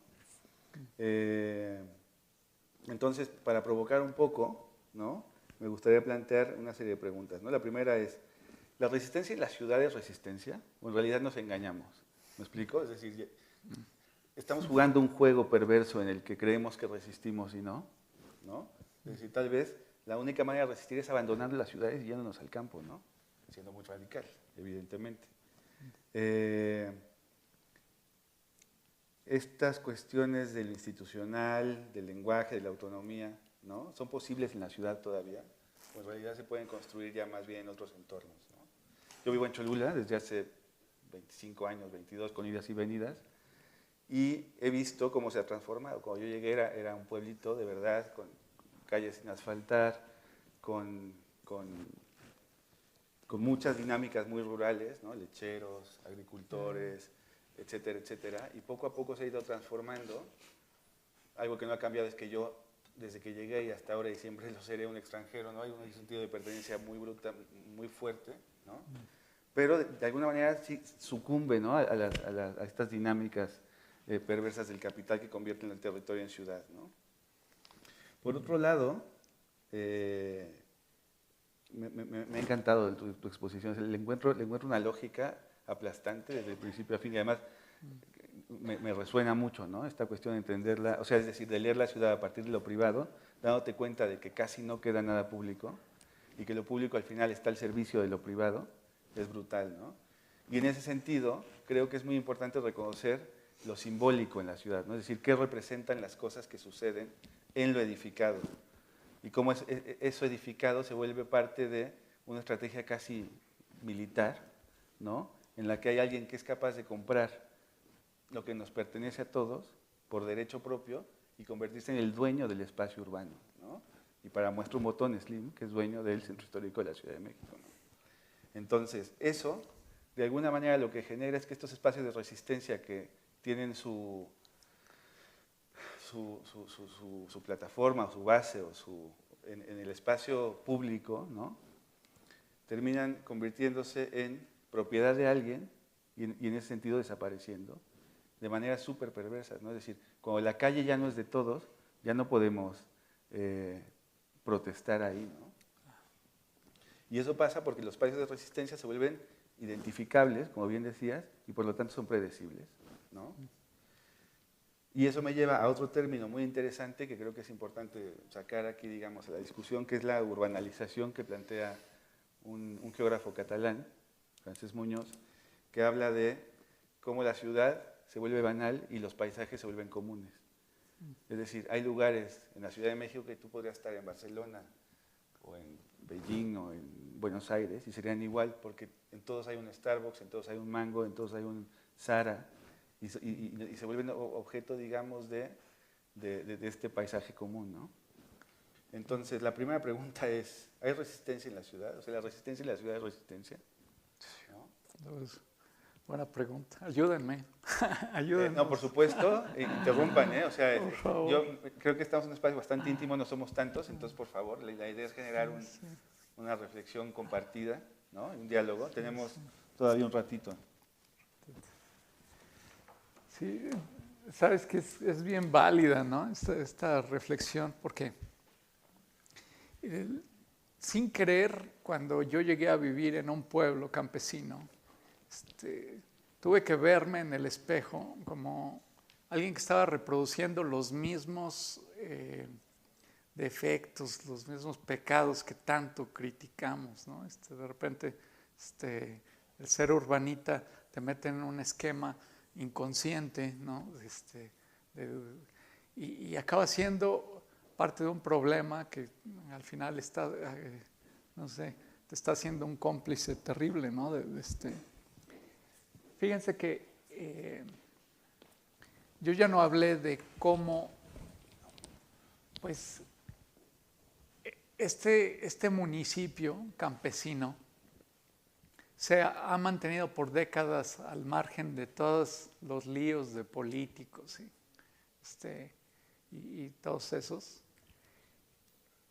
Pero su tragedia radica en el estar sentado entre la fábrica de agua, que es el Parque Iztapopo, y una mancha urbana creciente y sedienta, ¿no? Fíjense que hace unos años, hace unos 4 años, comienza un acecho atroz, ¿no? Que habla de autopistas que proponen la excavación de pozos profundos para surtir a este sur creciente de la ciudad de Puebla. Y ahora yo sé que el 90% del agua que consume la mancha urbana poblana, pues viene de esta zona, ¿no? Cuando un campesino necesita 20 litros para cubrir sus necesidades de agua diarias, ¿no? Entonces a mí me pareció bien interesante ver la propuesta de Isaac y la síntesis de Eduardo, casi al punto de hablar de racismos ambientales, ¿no? En donde la ciudad se propone como dominante y omnipresente, ¿no? Pero Sí, como que hace, o sea, se alimenta de todo lo que está a su alrededor, ¿no? así es. Y va creciendo, desecando, para seguir como succionando. Sí, pues había una parte allí que es que hay como varias cosas, ¿no? Primero, como sobre el espacio público. A mí ahora me ha quedado como más claro que nunca a través de este análisis del despliegue de las fuerzas del capital para la construcción del espacio público, que o sea, hablar de espacio público es bien complicado porque en realidad el espacio público podríamos pensar que no existe. O sea, existe un espacio que es administrado generalmente por el Estado, ¿no? Y que es concesionado para su uso público a su población. Pero en el momento en el que su población quiere ejercer su voluntad como población por sobre ese espacio público, entonces es bloqueado y se vuelve sinónimo de subversión, ¿no? Por supuesto. La irrupción en el espacio público, que va desde desplegar un plantón en Reforma, que la cierre 3 meses, hasta poner un puesto de quesadillas o incluso sentarte con las piernas abiertas, ¿no? En transporte. O sea, como a todos sus niveles. Entonces, siempre que utilice el espacio público, lo utiliza a través de una negociación con el Estado, y si no es con el Estado, es con los otros, ¿no? Entonces, por ejemplo, yo le permito a la señora de las quesadillas de afuera de mi departamento que se ponga allí, de alguna manera. O sea, no es que me haya ido a pedir permiso a mí, pero yo no voy a hacer un desmadre para que la quiten. Y eso generalmente solo se da a nivel comunidad. Pero cuando ya no hay comunidad, cuando ya todo está en movimiento, como puede ser una avenida como estas, pues si llega una señora a poner su puesto de quesadillas, inmediatamente va a volar, ¿no? Sin embargo, hay otras formas de apropiación, ¿no? Los familiares de los 43 tienen tomada un fragmento del camellón de Reforma frente a las instalaciones de la PGR desde hace 3 años y nadie los quita. Pero no los quitan porque hay como un principio como de autoridad moral de deudos, que es la misma que les dio la permisión de instaurar su primer monumento. Fueron los primeros que lo hicieron. Y de llegar y con huevos abrir un hoyo y poner esas cosas. Y en el momento en el que las pusieron, desde el más alto posición de gobierno, que debió haber sido la del jefe de gobierno, que pudo haber dicho mañana desinstalan eso, no puede, porque el espacio público lo va a acabar, ¿no? Y ese espacio público ya no es el espacio público, es el espacio público de las redes y del espacio de la comunicación. Y el güey no dice quiten el monumento porque sabe que en el espacio virtual, que ahora se vuelve el espacio público, hubiera desaparecido él de la esfera política inmediatamente, ¿no? Pero, por ejemplo, cómo se dan estas concesiones a través de eso, ¿no? Y esa apropiación del espacio público es política, o sea, tiene que ver con una manifestación política. Y lo mismo hacen los 400 pueblos que se ponen alrededor de Cuauhtémoc, ¿no? Y luego, después de que sale el monumento de los 43, entonces ya van los otros, con su misma autoridad moral, a poner sus despliegues. Y ya no me puedes decir nada a mí porque el otro ya lo hizo antes y porque mi denuncia es tan válida como la del otro. Y así se van como reproduciendo esas cosas, como se empiezan a reproducir los puestos de quesadillas. Y de pronto tienes un andador de 3 cuadras de puestos de quesadillas que conecta con la entrada de un metro y tienes un andador de antimonumentos puestos a un lado de los monumentos originales. Wow. Sí, bueno, ahí están, digamos, las capas de lo público, ¿no? Es decir, y en un país como México, donde hay puestos de comida que son casi patrimoniales, ¿no? O sea, a ver quién los quita, ¿no? Exacto, ¿No? y que son parte de la resistencia. Exacto, de la resistencia e incluso del carácter de la ciudad, ¿no? Pero estaba pensando, por ejemplo, viví un tiempo en Barcelona, ¿no? Y me preguntaba cuáles son las lógicas para que una ciudad como Barcelona se haya pacificado tanto el uso del espacio público. Hay un sociólogo, Manuel Delgado, que es muy radical, pero que plantea una idea muy interesante, que es la idea del ciudadano. El ciudadano es aquel que cumple todas las normas y que hace que todo funcione en el espacio público que nos pertenece a todos. Y entonces él critica mucho esta figura porque dice que cuando alguien es ciudadano deja de ser persona, porque pierde toda esta ansia, digamos, de resistir, de manifestarse, etcétera, etcétera. Y yo creo que de alguna manera, en Barcelona se vive muy bien, pero es una ciudad que está absolutamente pacificada por lo que llaman, ¿cómo se llaman estas cosas? Estas leyes, ¿no? Que hacen que no puedas leer, las ordenanzas de tal. Y lo que han hecho es que han convencido, digamos, que de alguna manera, la mejor manera, y no pasa solo en Barcelona, es decir, nos han convencido de que entre más cámaras de seguridad ya estamos más seguros, cuando en realidad son un instrumento de control, ¿no? Para que no hagas ciertas cosas, etcétera, etcétera. Entonces la resistencia urbana, punk, sería arrancarlas a palos, ¿no? Pero tendríamos que ser más inteligentes, mucho más inteligentes, ¿no? Entonces está muy bien lo punk, ¿no? Pero también hay otras maneras. Sabes, Eduardo, yo cuando hablan ustedes dos, tengo que pensar en cómo la misma retórica que se usa en torno a la defensa del espacio público podría ser válida en el caso de un pueblo como Tecuanipa, o sea, y un bien que ustedes van a escuchar más en los titulares de los diarios. Estoy hablando del agua, ¿no? Y cómo con el pretexto de esta dotación de un bien público a una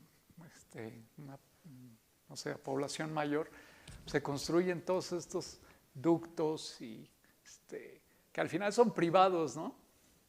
Y es muy curioso cómo te siguen diciendo, pues es que el agua es gratis, es un derecho, pero yo te cobro por los tubos que pongo, ¿no? Y el bombeo y todo eso. Fíjense que la semana pasada yo tuve que hacer un video porque en un poblado que está en las faldas de esta fábrica del agua, había estacionadas pipas surtiendo a cada bloque del pueblo, porque no tuvimos agua, ¿no?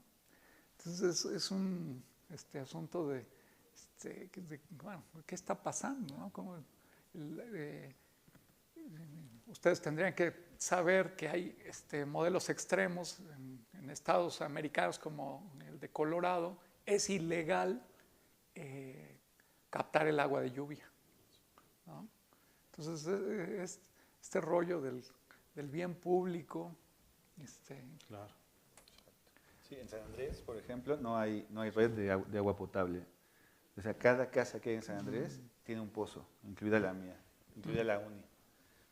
Y no se ha puesto porque, digamos, el pueblo dice que el agua ya estaba ahí desde antes y que no hay por qué entubarla, ¿no? Entonces son estas conciencias ¿no? San Andrés, aunque no lo parezca, es un pueblo bastante aguerrido y hay cosas que no permite, ¿no? ¿Preguntas? ¿Comentarios? Hay puntos extra, ¿eh? Me dijo. O ya tienen uno por haber Sí, venido, ¿no? No, pero en serio, hay que aprovechar. Yo creo que la reflexión es súper amplia y es muy pertinente, ¿no? Había otro tema allí que habías tocado que tenía que ver con la institucionalización, ¿no? Sí, Mencionabas institucional. algo. Lo institucional, ¿no? Sí, ¿cómo aparece eso, no? Sí, sí, bueno, sí, exactamente, ¿no? No, pues, por favor, ese es un... Es que yo estaba pensando, por ejemplo, incluso también la resistencia se institucionaliza, ¿no? Como que el gran mérito de lo alternativo es volverse institucional. O sea, en el momento en el que, y lo vemos en todas sus dimensiones, ¿no? Entonces, por ejemplo, este despliegue de los antimonumentos que se han hecho es como una suerte de institucionalización de la tragedia, ¿no? Y como de construcción del nuevo relato histórico del país que construirá su identidad a partir de esas cosas, ¿no? O sea, México va a construir su identidad a partir de los 43 y lo está haciendo como lo hizo desde el 68, como lo hizo del 85 y como lo ha hecho de todas las cosas como que van apareciendo, que se van volviendo como medio llagas.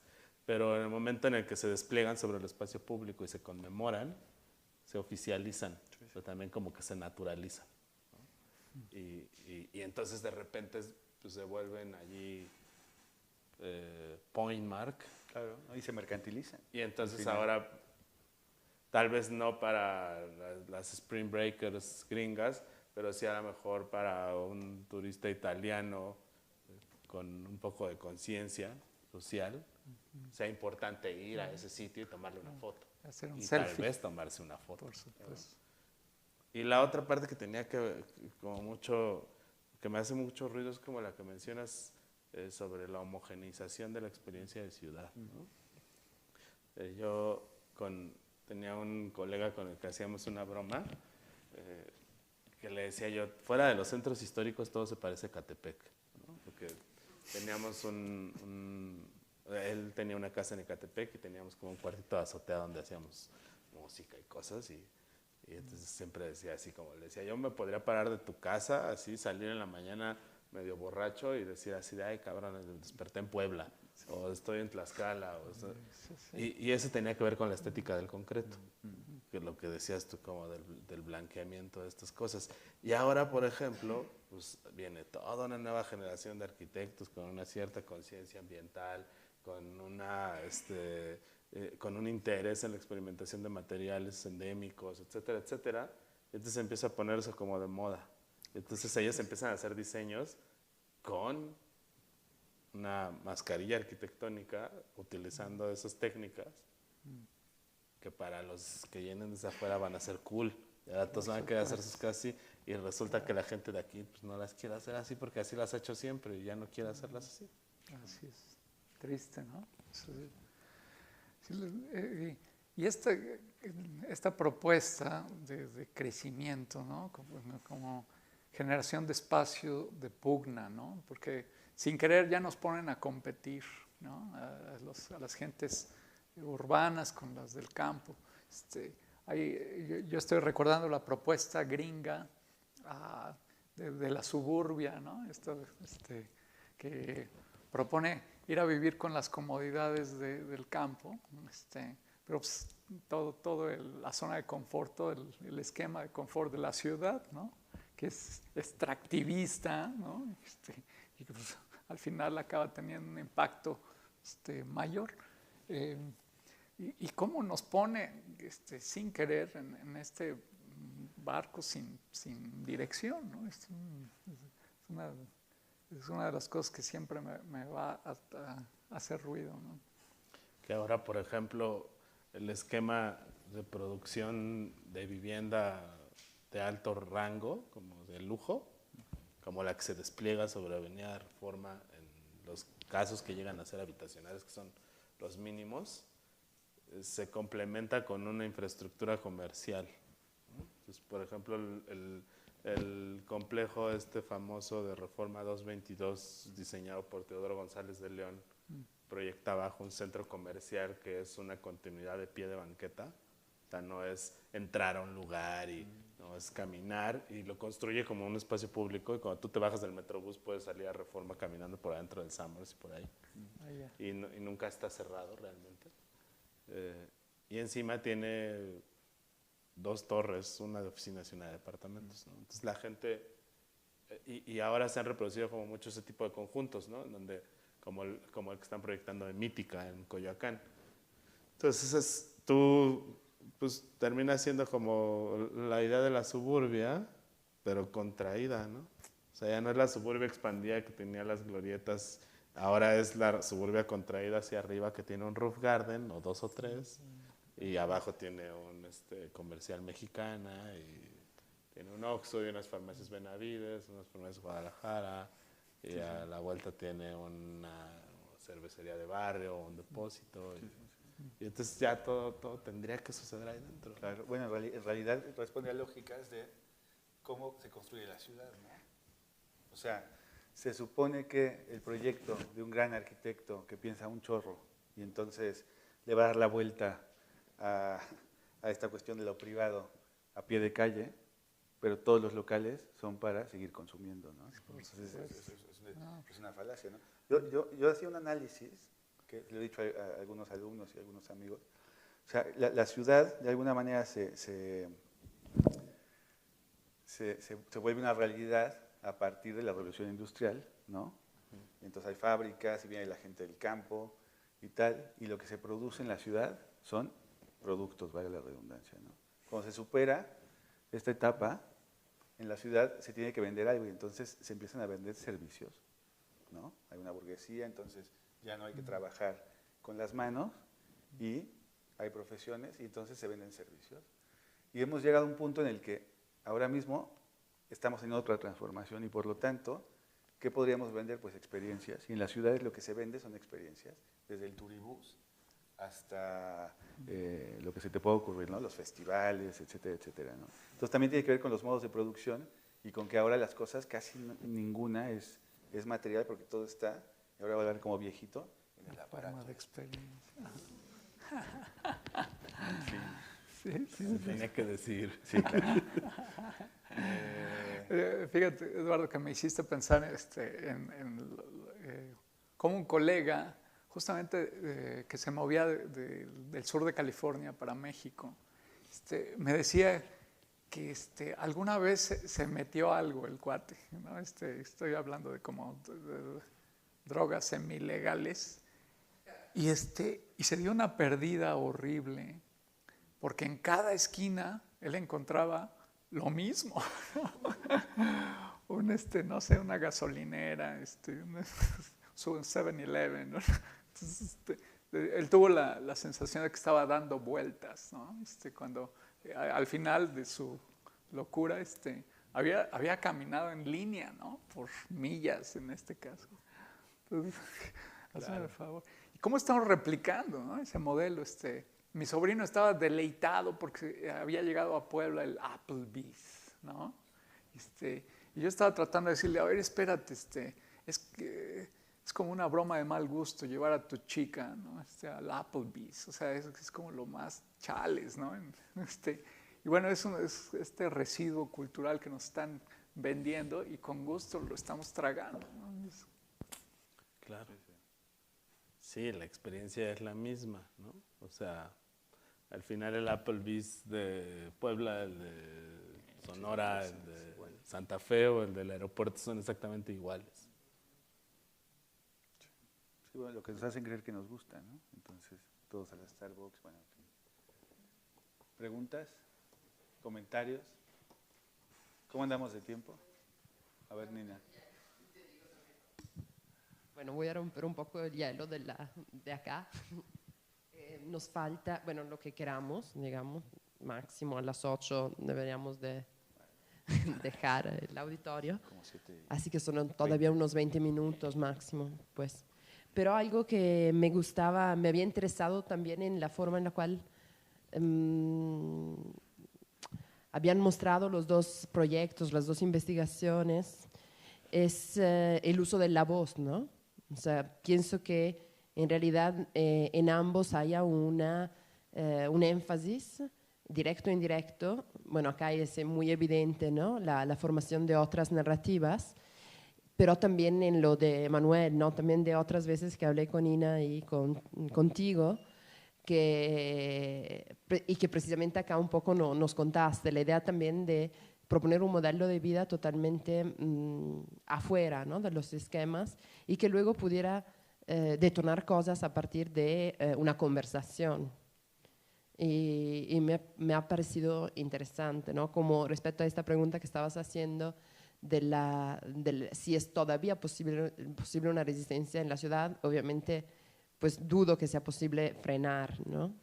Pero sin embargo hay presencia que otra vez me parece interesante que sean inmateriales respecto a algunas cosas que ustedes estaban mencionando y que salen de la oralidad, de una especie de estructura más a contagio, que quizás hasta cuando tú decías que te gusta enseñar, pues de alguna manera, pues veo que quizás el contagio es la única forma. No sé ustedes cómo piensen, ¿no? Esta idea de las narrativas, de posibilidad de contagiarse, quizás de mover poquitísimo, ¿no? de lo que se puede. Yo tendría entonces que hablar sobre cómo curiosos del pueblo empezaron a desfilar por la casa. Yo imagino que escucharon que dos güeros estaban jugando con barro, pero además escucharon cómo estábamos construyendo con las técnicas pues, milenarias que ellos bien conocen. Entonces ellos estaban decididos a ver esto y hemos creado un tanto un shock que estamos aprovechando a nuestro favor. Perdón.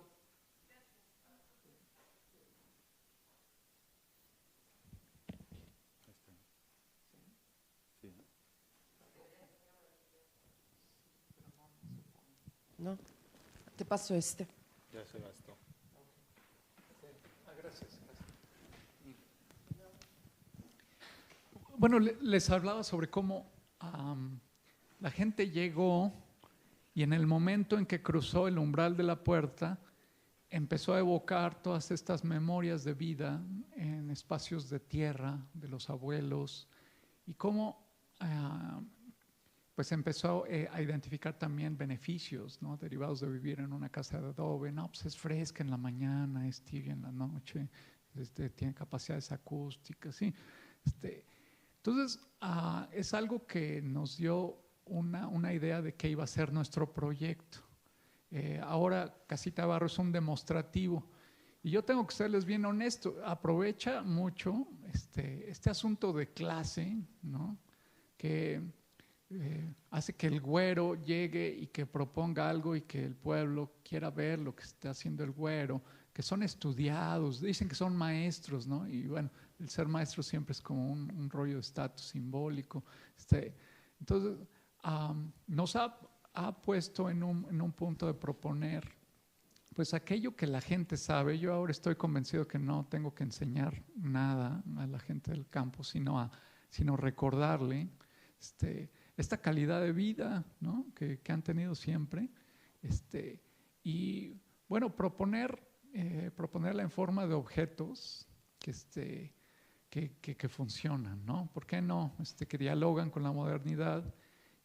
Y esta, en mi opinión, es una forma de resistencia, de una relación dispar, ¿no? Campo-ciudad. Es obvio que no es equitativa esta balanza de poder, ¿no?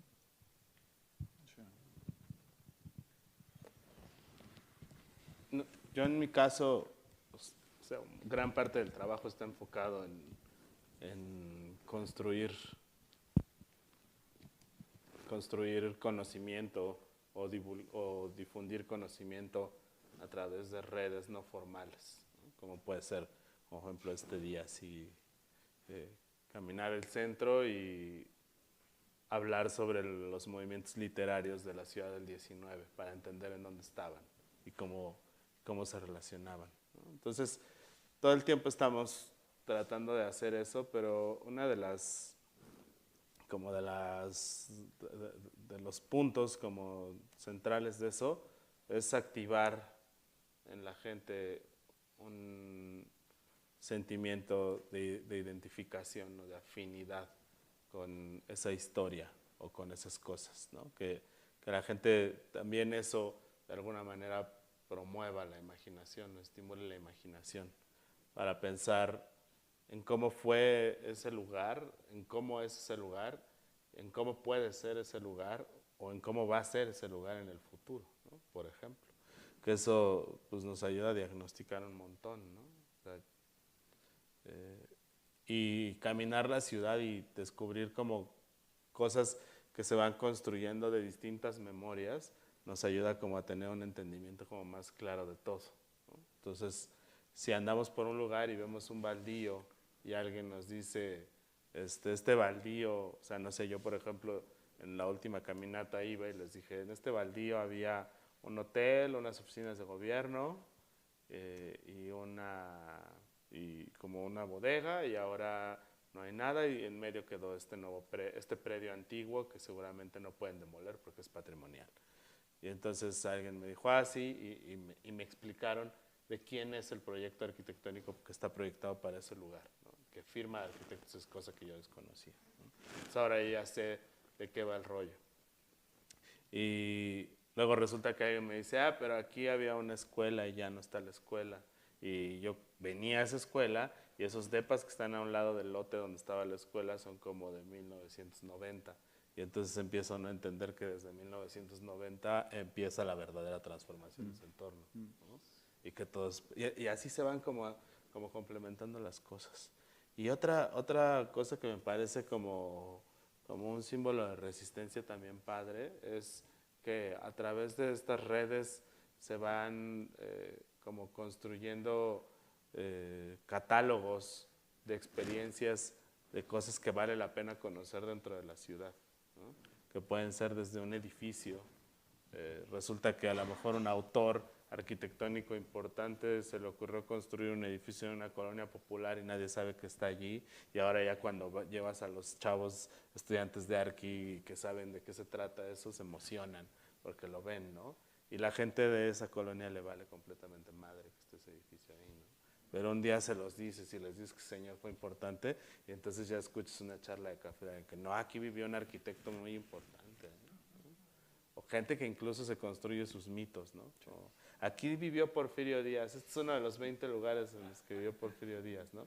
Y ese tipo de cosas alimentan un montón la reivindicación como con el lugar, porque empiezan a generar como anclajes.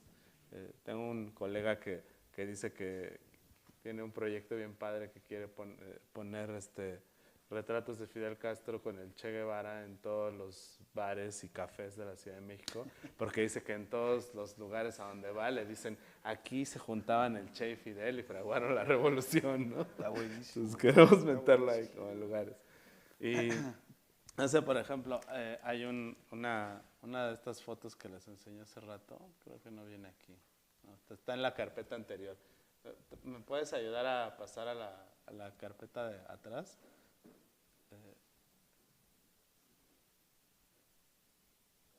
Ajá, una de estas, de las nuevas. Este lugar, por ejemplo. Esta es la intersección del Paseo de Bucareli, que fue el paseo más antiguo antes de Reforma y del de Reforma, donde está la zona de los periódicos, que están las instalaciones de los periódicos. Y este bonito edificio Art Deco que a mí se me hace como un escenario perfecto para un Batman. Enfrente de este edificito había 3 bares. Uno era como de comunidad gay, otro era como más sui generis, había de todo, y el otro era un poco como, no familiar, pero digamos que era como más visible, ¿no? Los otros 2 eran como más escondiditos. Y eran 3 espacios que estaban allí y que servían para para que gente de diferentes tipos fuera a pasar el rato, pero principalmente iban soldados los domingos y iba mucha gente de la vocacional que está ahí a la vuelta, iban porros obviamente, y luego en las noches iban muchos voceadores y mucha gente que trabajaba en esa industria, y en las altas horas de la noche llegaba gente que trabaja en la industria del entretenimiento nocturno y que sale a las 3 de la mañana del bar y lo único que quiere es irse a echar una chela a otro bar que no sé en el que trabaja. Entonces era un lugar que pues, era divertido, era de los pocos lugares en los cuales podías encontrar una cerveza a las 4 de la mañana en la Ciudad de México, que ahora ya es imposible, ¿no? Y luego se tornaba un tanto clandestino, ¿no? Porque después de una hora bajaba la cortina y te quedabas adentro, estabas muy bien. Entonces, frecuentábamos muchos espacios, muchos de los que organizamos estos recorridos, y generamos como toda una relatoría de afectos como alrededor del lugar. Y el lugar a menudo se clausuraba y luego volvía a abrirse. Y era bien extraño porque además estaba a unas cuadras de la Secretaría de Gobernación. Entonces como que siempre hubo como un halo extraño alrededor de ese lugar. Y luego ya la última vez, en el último cambio de administración, cerró y cerraron los 3 al mismo tiempo. Y pues esperábamos a que llegara como que se levantaran los suyos y se volviera a abrir. Y en uno de los recorridos últimos que hicimos, una chica arquitecta que trabajó en una de esas torres en el diseño inmobiliario, desde arriba vio que el lote sobre el que estaban esos 3 bares, pues ya estaba todo destrozado por adentro, y ya investigó y nos dijo que era un nuevo proyecto inmobiliario. Entonces desaparecieron los 3 bares para poner una nueva torre. Los 3 bares no tenían la mínima relevancia arquitectónica, histórica, nada, pero eran como un pequeñito lugar de resistencia ahí, Claro, que desapareció. Sí, o sea, no, un poco al hilo de esto, y lo preguntaba Nina, lo del contagio es verdad, ¿no? O sea, una forma de resistir es contagiando y que seamos más, ¿no? Yo siempre digo que hay 2 equipos, el de los buenos, ¿no? Donde me precio de estar, según yo, y el de los otros, ¿no? Pero creo que hay otras maneras de resistir como muy cotidianas y que casi se vuelven un cliché, pero lo de caminar por la ciudad es un acto de resistencia, por muchas razones. Porque solo se construye solo se construye la identidad a partir de la apropiación de un lugar, ¿no? Entonces, ir a este bar es apropiarte de ese espacio urbano y se construye una identidad, ¿no? Que evidentemente queda aplastada por un proyecto de este tamaño, ¿no? Pero yo creo que estas capas de apropiación son básicas y se dan mucho en comunidades, ¿no? En este caso, donde estás tú, pero también en los pequeños barrios, ¿no? Yo crecí en el DF, viví en el sur y pocas veces iba al centro, ¿no? Y ahora cada vez que viene alguien vamos al centro, ¿no? Y empiezas como a redescubrir estos lugares por relatos de un libro o de tu tío, de no sé quién. Y por ejemplo, hace poco fui al ECO, ¿no? Donde encuentras un ícono de lo arquitectónico, pero también de una zona de la ciudad a la que tal vez nunca habría sido si no es por curioso, ¿no? Sullivan, con todo el imaginario que puede tener, ¿no? Y te das cuenta de que no existe, pero da igual, es un acto de resistencia tratar de encontrar ese relato que escuchaste, ¿no? Porque de alguna manera te da una otra conciencia de cómo se habita el espacio urbano o rural, ¿no? Y pasa lo mismo, ¿no? El fin de pasado fuimos a Calpan, a la feria del chile en nogada, y es un poco lo mismo. Tú vas por oídas, por no sé qué, y empiezas a encontrar que hay una cierta identidad y que hay una cierta resistencia, aunque la feria del chile en nogada en realidad entra en lógicas mercantilistas de otro tipo de cosas, ¿no? Y entonces yo creo que ya es un lugar común, pero con mis amigos a veces que venimos al centro, si nos vamos a gentrificar, ¿no? Y entonces te metes en una cantina de toda la vida, es un poco la broma, pero pues, es dramático. Pero de alguna manera es como una forma de resistencia a no irse al Applebee's. Exacto. ¿No? Sí. No sé si se sofistica el asunto. Sí. En fin. Pero luego viene la paradoja de que si no vas, a lo mejor nadie va y se muere. Exacto. Pero sí. luego viene el time out y te la pone de moda y ya entonces sí van. Ya, exacto. Sí, pero luego ya viene la gentrificación arrasadora y le pasa por encima y no le pasa nada porque ya tiene su escudo de inmunidad del el Instagram, que ya Exacto. la ayudó a sobrevivir en el tiempo. Así es. Algunas veces no. No. Algunas veces sí se las va. Sí, exacto. En fin, bueno, da para mucho. Yo los veo ansiosos por participar, pero ya no tenemos tiempo. Pues muchas gracias, ¿no? Otra vez al museo, muchísimas gracias a los invitados. Gracias. Yo he disfrutado mucho, ¿eh? Así que gracias.